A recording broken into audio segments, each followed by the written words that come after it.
here with us to discuss and break down criminal defense attorney Josh Ritter. Josh, first of all, before I talk about some of the specifics in that interview, you heard the tone of the defendant, very matter of fact, not necessarily overly emotional.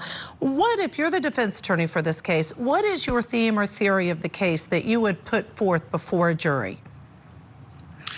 Yeah, Ashley, I found his tone remarkable, too. I'm glad you pointed that out, because it certainly doesn't sound like a distraught person, like a person who just took a man's life. He sounds very calm, very collected. He sounds, I guess, borderline regretful over the circumstances of what took place. But if I'm the defense attorney, I have to turn this into fear, right? We have to establish that he was in reasonable fear for his life.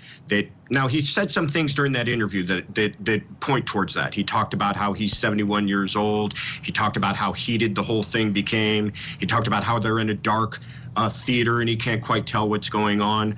And that's the theme that I would try to push as a defense attorney. But I think they've got a difficult road ahead of them. And I wondered, those were some of the very words. You and I are on the same page, because he did say it was dark, so I don't know. I was afraid I'd shoot myself, to be honest. I think some of these things could also be argued to mean that he shouldn't have been in fear, because he couldn't really see that he had cause to be in fear, that maybe he spooked himself, so to speak, because he couldn't see versus really being at risk.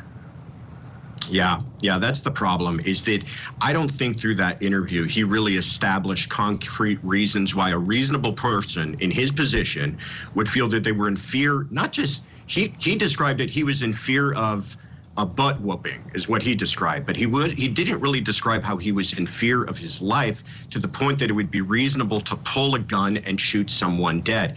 One thing he said that I wrote down, he said, I had no idea what he had when being asked about if he had anything in his hands. That's a problem.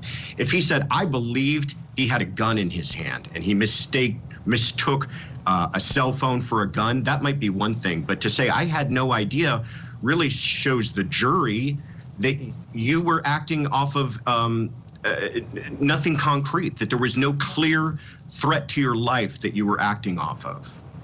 As a criminal defense attorney, I must ask, I feel like, looking back in retrospect, this is one of those interviews that perhaps he thought, I didn't do anything wrong, I was being attacked and I shot him. But in retrospect, it may be one that criminal defense attorneys say, don't talk to law enforcement, do not give an interview, talk to an attorney first. Yeah, it's never helpful to talk to law enforcement. This is the advice I give to any of my clients, that you got to understand what they're looking for is things to use against you, and that's right in the Miranda rights that you're read. But if I'm the prosecution in this case, this is certainly a tape I'm going to play, because I don't think it's helpful to him. I think what happened here is he's ex-law enforcement. He's being interviewed by law enforcement in his hometown.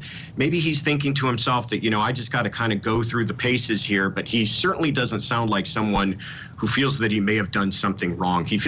It sounds like he feels very confident in the actions that he took that day. Yeah, I would agree with you in terms of the tone of his voice, and who knows what that really means. You just hear the voice, but there's some takeaways there, I think.